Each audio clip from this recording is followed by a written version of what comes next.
सभी को नमस्कार। मेरी आवाज आ रही है? आपकी आवाज आ रही है सर। या थैंक यू।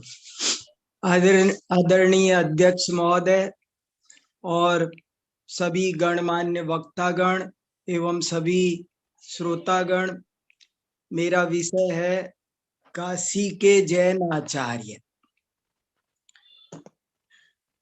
जैन संस्कृति को प्राचीन काल में श्रमण संस्कृति कहा जाता था और जैसे सिक्के के दो पहलू होते हैं, जैसे नदी के दो घाट होते हैं, ऐसे ही प्राचीन काल से वैदिक और श्रमण दोनों संस्कृतियां एकदम मिलजुल कर समानांतर रूप से चलती आ रही हैं। काशी एक बहुत बड़ा भारतीय संस्कृति का केंद्र है, प्राचीन काल से है। तो वहां प्राचीन काल से जैन संस्कृति भी बहुत अधिक पल्लवित, पुष्पित, विकसित होती रही है। उसी की एक झलक जैन संस्कृति वहां किस तरह रही, जैन आचार्य वहां कौन कौन हुए, उनको मैं बहुत संक्षेप में आपके बीच प्रस्तुत कर रहा हूं।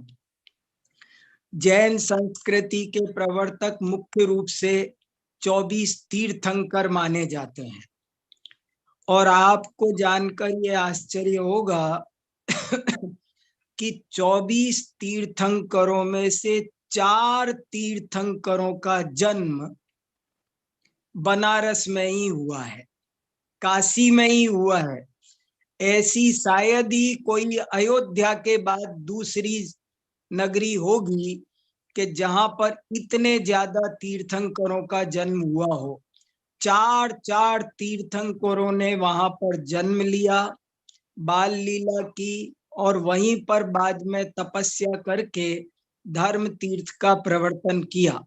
और इन 4 तीर्थंकरों के नाम जरूर जानने योग्य है।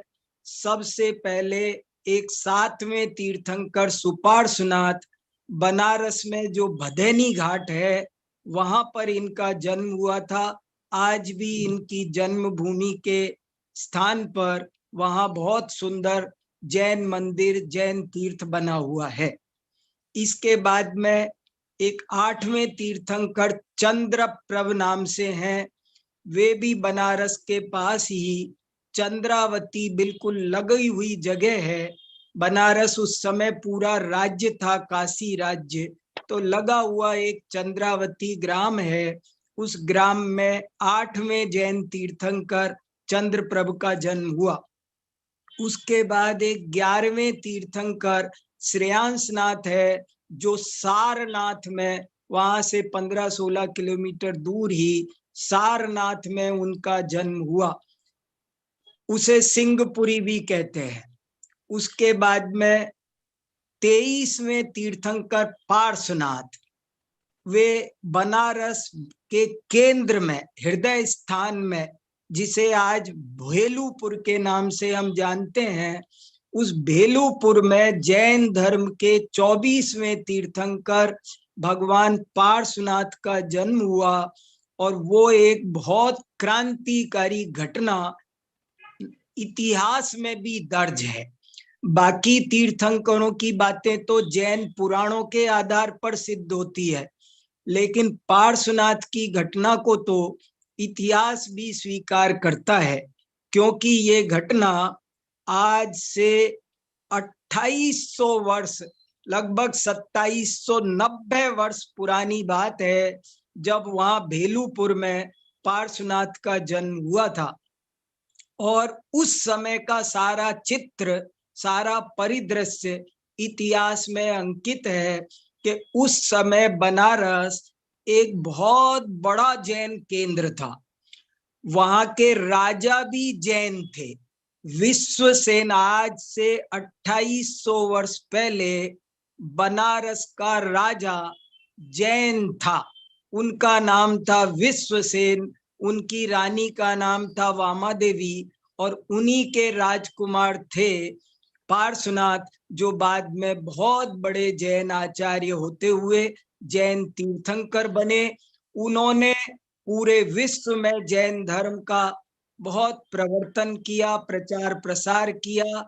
और बाद में वे समेत शिखर, एक जो बिहार में, झारखंड में पार्श्वनाथ नाम का पहाड़ है, पारसनाथ स्टेशन है, वहां से वे मोक्ष पधारे थे। पार्श्वनाथ के बारे में इतिहासकारों ने बहुत कुछ लिखा है। भारतेंदु हरिश्चंद्र ने भी पार्श्वनाथ पर अनेक पदों का निर्माण किया है। तुम ही तो पारसनाथ हो प्यारे, ऐसे उन्होंने कई पदों का निर्माण पार्श्वनाथ पर किया है। पार्श्वनाथ जैन संस्कृति के मूलाधार हैं और वो बनारस से संबंधित है। इससे सिद्ध होता है कि बनारस का जैन संस्कृति से बड़ा ही घनिष्ठ संबंध है। पार्श्वनाथ के नाम पर यहाँ तक कहावत चलती है कि जहां की मिट्टी भी पारस है, उसका नाम बनारस है। तो ऐसा वो आज भी संपूर्णानंद में पार्श्वनाथ की प्रतिमाएं हैं। जगह जगह वहां खुदाई में पार्श्वनाथ और अन्य जैन तीर्थंकरों की प्रतिमाएं मिलती है। इसके बाद हम आगे बढ़ते हैं तो एक बहुत बड़े जैन आचार्य हुए हैं समंत भद्र। एक समंत भद्र नाम के धुरंधर नैयायिक तार्किक दार्शनिक हुए हैं, जिन्होंने रत्नकरंड श्रावकाचार, आप्त मीमांसा, युक्ति अनुशासन, स्तुति विद्या जैसे महान संस्कृत काव्यों की, दार्शनिक ग्रंथों की रचना की। वे समंत भद्र यद्यपि दक्षिण भारत के रहने वाले थे, लेकिन बाद में बनारस आए, काफी दिन तक बनारस ही रहे और कहते हैं बहुत बड़ा उन्होंने वहां पर शास्त्रार्थ किया था। और वो जमाना शास्त्रार्थ का था और उन्होंने उस शास्त्रार्थ में स्यादवाद सिद्धांत के बल पर बहुत बड़ी विजय भी प्राप्त की थी। उनको एक भस्मक व्याधि रोग भी हुआ था। वो उन्होंने वहां पर एक कोई फटे महादेव का मंदिर है, उसमें रह करके उन्होंने उस रोग को भी दूर किया था। ऐसा सब वर्णन जैन ग्रंथों में और इतिहास में मिलता है, जिसे मैं बहुत विस्तार से अभी कम समय में आपके बीच में नहीं रख सकता हूं, पर संकेत किया कि बनारस में जैन आचार्यों की परंपरा में समंत भद्र का नाम सूर्य चंद्र के समान है। इसके बाद एक आचार्य यशो विजय हुए। आचार्य यशो विजय को भी कौन नहीं जानता। उन्होंने 17वीं शताब्दी 16वीं शताब्दी में जैन दर्शन पर 2500 ग्रंथों की रचना की, अष्ट सहस्त्री आदि ग्रंथों की व्याख्या की। नव्य न्याय के बहुत गहरे तार्किक आचार्य यशो विजय के नाम पर वहां पर अभी भी यशो विजय पाठशाला चलती है। इसके अलावा वहां पर एक स्यादवाद विद्यालय अभी भी चलता है, जिसमें बहुत सारे जैन आचार्य तैयार हुए हैं। और वो गणेश प्रसाद वर्णी, काशी के जैन आचार्यों में सबसे ज्यादा स्वर्णाक्षरों में लिखने लायक नाम है गणेश प्रसाद वर्णी। ये बहुत बड़े जैन आचार्य हुए। इनको अनेक समय सारादि ग्रंथ कंठस्थ थे और इन्होंने वहां पर काशी हिंदू विश्वविद्यालय में जैन दर्शन विभाग की स्थापना कराई, पंडित मदन मोहन मालवीय से मिल करके। इसके अलावा वहां पर गणेश प्रसाद वर्णी का योगदान बहुत लंबा समय मांगता है। गणेश प्रसाद वर्णी का भारत के स्वतंत्रता संग्राम में भी बहुत बड़ा योगदान है। उन्होंने गांधी जी के साथ मिल करके जिस तरह से देश में स्वतंत्रता का अलख जगाया था, वो बहुत गौरव पैदा करता है। उसके बाद उनकी मेरी जीवन गाथा पढ़ ली जाए तो बहुत कुछ पता चलता है। गणेश प्रसाद वर्णी ने पुस्तक लिखी है मेरी जीवन गाथा। इसके बाद एक जिनेंद्र वर्णी नाम के जैन आचार्य बहुत बड़े हुए, उन्होंने बहुत काम किया। ये जैनेन्द्र सिद्धांत कोश भारतीय ज्ञानपीठ से प्रकाशित है, ये जिनेंद्र वर्णी का ही है। बनारस में ही भारतीय ज्ञानपीठ की स्थापना भी हुई थी। भारतीय ज्ञानपीठ यद्यपि आज दिल्ली में चलता है, लेकिन भारतीय ज्ञानपीठ को जन्म देने का श्रेय काशी को है। काशी में अनेक जैन संस्थाएं बनी और फिर बाद में यहाँ वहां दूसरी जगह महानगरों में जा बसी। और वर्तमान में भी स्यादवाद विद्यालय के अलावा एक बहुत सुंदर गणेश वर्णी शोध संस्थान है नारिया में, बहुत बढ़िया है। और वो वहां पर बहुत अधिक जैन दर्शन का अध्ययन अध्यापन प्रकाशन होता है। एक पार्श्वनाथ विद्याश्रम भी BHU के बगल में लगा हुआ है, वहां भी अनेक आचार्य हैं। और ये जो स्यादवाद विद्यालय है, इसमें इतने आचार्य काशी के हुए हैं कि अगर उनका इतिहास टटोलो तो 100 की संख्या अभी मैं पार कर सकता हूँ। आचार्य हजारी प्रसाद द्विवेदी उनके घर जाकर के ज्ञान चर्चा करते थे। एक पंडित सुखलाल संघवी जी थे, प्रज्ञा चक्षु थे, लेकिन उन्होंने तत्वार्थ सूत्र आदि ग्रंथों की बहुत टीका की है। और उनके पास हजारी प्रसाद द्विवेदी जी जाते थे और कहते थे मैं इनके पास आता हूं तो मेरा असली गंगा स्नान हो जाता है, ऐसा वे कहते थे। इसके अलावा एक पंडित कैलाश चंद जी शास्त्री थे, बहुत धुरंधर। ये कैलाश चंद जी है, सिद्धांताचार्य थे। बनारस ने अनेक जैन न्याय तीर्थों को जन्म दिया है। न्याय विधा को विकसित और पल्लवित करने में बनारस का योगदान स्तुत्य है। उनमें ये कैलाश चंद शास्त्री सिद्धांताचार्य का नाम भी बहुत ही उल्लेखनीय है।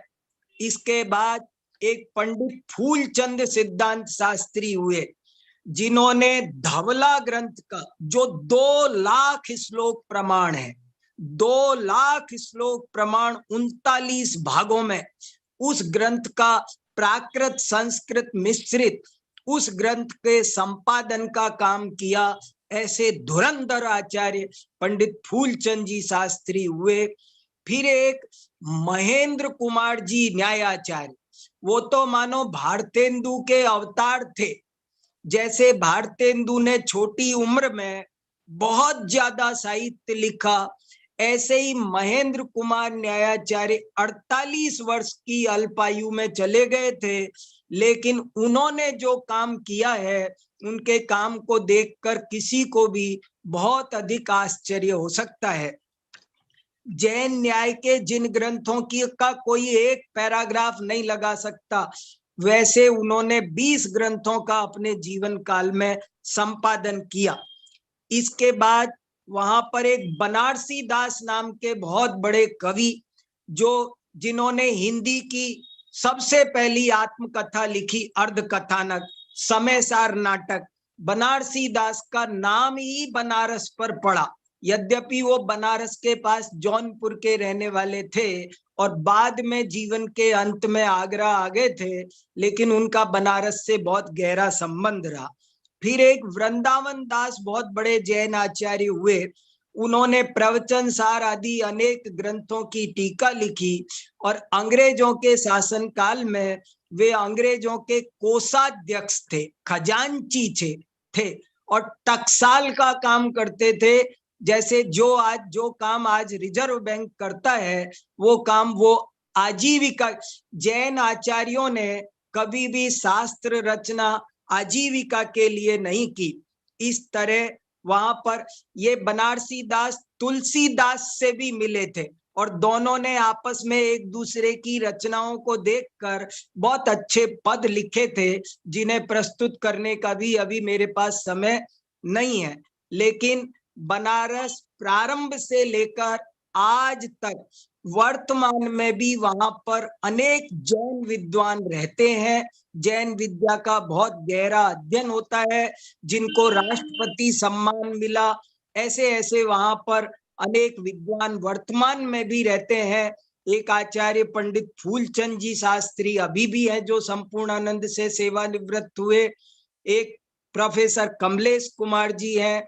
अनेक विद्वान जैन विद्या के लेखन, अध्यापन, प्रचार प्रसार में तो बनारस प्राचीन काल से आज तक निरंतर जैन संस्कृति का एक बहुत ही अनूठा केंद्र रहा है, जिसकी बहुत सारी चर्चाएं हैं, पर इस सीमित समय में संकेत मात्र ही किया जा सका है। आप सब ने मुझे ध्यान से सुना, इसके लिए आपको बहुत बहुत धन्यवाद।